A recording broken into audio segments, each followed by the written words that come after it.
RSS ಶಾಖೆಯ ಸಂಬಂಧಪಟ್ಟ ಕಾರ್ಯಕ್ರಮಗಳನ್ನು ನಿಷೇಧ ಮಾಡಬೇಕು ಅಂತೇಳಿ ಪ್ರಿಯಾಂಕ್ ಖರ್ಗೆ ಅವರು ಕಾಗದ ಯಾವ ಇದ್ರ ಮೇಲೆ ತಮಿಳುನಾಡಲ್ಲಿ ಈಗಾಗಲೇ ನಿಷೇಧ ಆಗಿದೆ, ಆದ್ದರಿಂದ ನಿಷೇಧ ಏರಿ ಅಂತೇಳಿ ಮುಖ್ಯಮಂತ್ರಿಗಳಿಗೆ ಒಂದು ಪತ್ರ ಬಂದಿದೆ.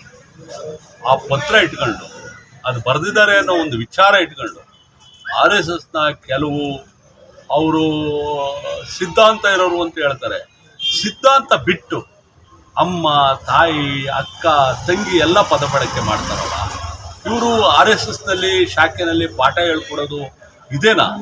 ಇದ್ಕೊಂಡು RSSನ ಕಟ್ತೀವಿ ಅಂದರೆ ಏನು ಅರ್ಥ?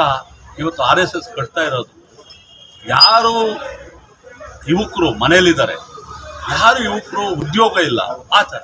ಇವರು ಕರೋನಾ ಬಂತು, ಯಾವುದಾದ್ರು ಒಂದು ಕರೋನಾದಾಗ ಇವರು ಒಂದು ಸಂಸ್ಥೆ ಸಮಾಜ ಸೇವೆ ಮಾಡ್ತೀವಿ ಅಂತ ಹೇಳ್ತಾರಲ್ಲ, ಯಾವುದಾದ್ರು ಒಂದು ಹಾಸ್ಪಿಟ್ಲ್ ಮುಂದೆ ಹೋಗಿ RSSನವ್ರು ನಿಂತು ಸಮಾಜ ಸೇವೆ ಮಾಡಿದ್ರ?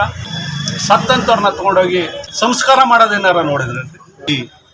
ಅವರೇ ಏನೇನೆಲ್ಲ ಪದ ಬಳಸ್ತಾರೆ. ಸಿ ಟಿ ರವಿ ಒಬ್ಬ ಮಂತ್ರಿ ಏನೇನೆಲ್ಲ ಪದ ಬಳಸ್ತಾರ್ರಿ. ಆ ಸಿ ಟಿ ರವಿ ಅಂತವರಿಂದಾನೇ ಕಣ್ರಿ ಇದಾಗಿರೋದು. ಸಿ ಟಿ ರವಿ ಯಾವತ್ತಾದರೂ ಒಳ್ಳೆ ಪದ ಬಳಕೆ ಮಾತಾಡ್ತಾರೆ. ಸಿ ಟಿ ರವಿ ಮಾತಾಡ್ತಾರಲ್ಲ ಏನಂತ, ಈಗ ಸಿದ್ದರಾಮಯ್ಯ ಮುಲ್ಲಾ ಖಾನ್ ಅಂತ ಮಾತಾಡಿ, ಸಂವಿಧಾನದಲ್ಲಿ ಸಿದ್ದರಾಮಯ್ಯ ಅಂತ ಅವ್ರ ಅಪ್ಪ ಅಮ್ಮ ಹೆಸರಿಟ್ಟಿಲ್ವೇನ್ರಿ? ಸಿದ್ದರಾಮಯ್ಯನವ್ರು ಹೇಳಿದ್ರು, ಎರಡು ದೇವರ ನಾಮ ನನ್ನ ಹೆಸರಿನಲ್ಲಿದೆ, ಸಿ ಟಿ ರವಿ ನನಗೆ ಹೇಳ್ಬೇಡಪ್ಪ ಅಂತೇಳಿ. ಸಿ ಟಿ ರವಿ ಬಗ್ಗೆ ಅವನು ಒಂಥರ ಕೋಮುವಾದಿ ರೀ. ಸಿ ಟಿ ರವಿನೂ ಕೂಡ ಕೋಮುವಾದಿ. ತನ್ನ ಬದುಕಿಗೆ RSS ಸೇರ್ಕೊಂಡವನು. ಸಿ ಟಿ ರವಿ ಯಾವ ಬ್ಯಾಗ್ ಹಾಕೊಂಡು ಯಾವ ರಾಜ್ಯಕ್ಕೆ ಹೋಗಿ RSS ಕಟ್ಟೇವ್ರಿ? ನಾವು ಹೇಳಿಸ್ಕೊಂಡಿದ್ದೀವಿ ಇವತ್ತು.